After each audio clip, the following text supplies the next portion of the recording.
how disparate and different and conflicting perspectives can arise from tenured faculty on the one hand and lecturers on the other. So here's this, I'm going to give you a quote from a tenured faculty at Fresno State. He said, "I am acquainted with numerous adjuncts," that's us lecturers, "both with and without PhD. The main thing that they all have in common is that they are either unable or unwilling to do any research. And it isn't because they don't have the time.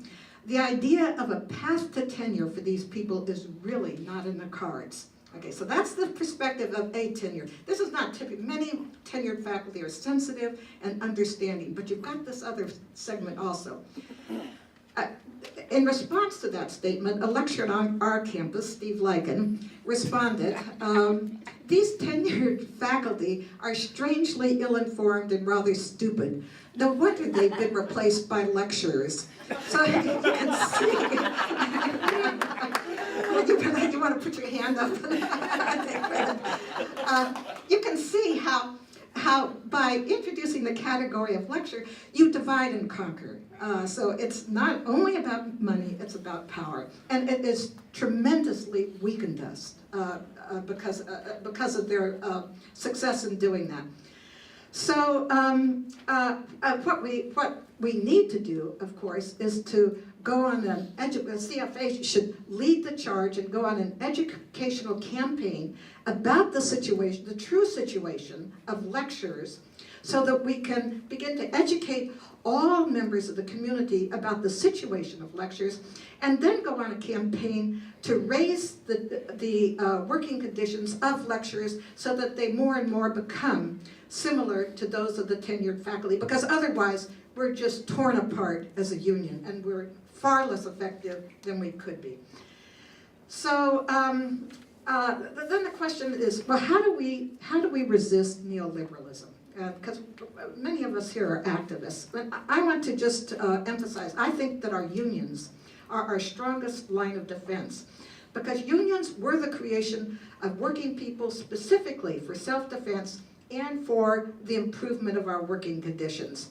So instead of simply relying on Democrats who themselves have wildly embraced neoliberalism, unfortunately, the most effective way to resist neoliberalism is to start building our unions, building our organizations, and build the strength of our unions so that we can act collectively and effectively. So the first thing we need to do, for example, in our unions, is to overcome the atomization and isolation of our members, because we have little contact with one another. And so one way to do this is to have some kind of a message board where people, rank and file members, can start communicating with one another, but as long as we're isolated and atomized, we're really weak. So what we did on this campus in order to start building channels of communication among lecturers is we composed a survey, sent it out to virtually all the lecturers on campus, and asked them to describe their working conditions and how they felt about them. And they poured their hearts out. Reading the results of these surveys was a powerful experience.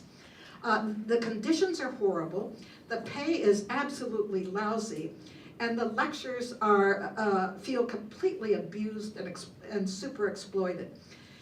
But by creating the survey and getting feedback, we're then in a position to say which of our problems are individual and which problems we have are a result of our being lecturers. In other words, they're collective problems and they require a collective response. And so what we found out from the survey is number one issue among lecturers was pay, 2 was job security, and 3 was a severe overwork. So the idea then is that this is the first step in bringing lecturers together and starting to communicate with one another, and that's what we've been doing. But the second step then is to bring people together and have them decide what steps they are prepared to take in order to redress the unfair and horribly immoral conditions that we're experiencing.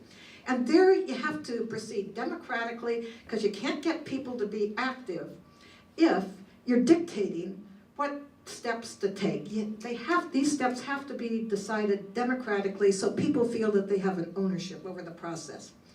So just in conclusion, I want to emphasize that unions are powerful weapons in fighting neoliberalism, but when a union is divided into, say, part-timers and full-timers, which is typical throughout our economy, or when the union is divided between tenure faculty and adjuncts, and when there are actually perverse incentives operating that encourage some faculty to take advantage of lecturers, then we're torn apart and we're greatly weakened. So our strength in the final analysis is really derived from our solidarity, and that's why we have to improve the conditions of those who are being exploited the most. That should be the priority. So I just want to conclude with a few examples of this principle of solidarity. So it was in the 1997 UPS strike that the Teamsters prioritized the needs of the part-time workers and won the greatest gains for them, and it was an historic victory. It was a great victory at that time. Here's a quote from an Arizona teacher from just a few days ago about their experience of solidarity. Here, what this striker said was, definitely the sense of solidarity is paramount. People here never really had that feeling before, that sense of being a part of a union and fighting together for one purpose. And then finally, it's this principle of solidarity that has translated into these great victories in West Virginia, in Kentucky, in Oklahoma, and now in Arizona. And it's the solidarity that has given them strength.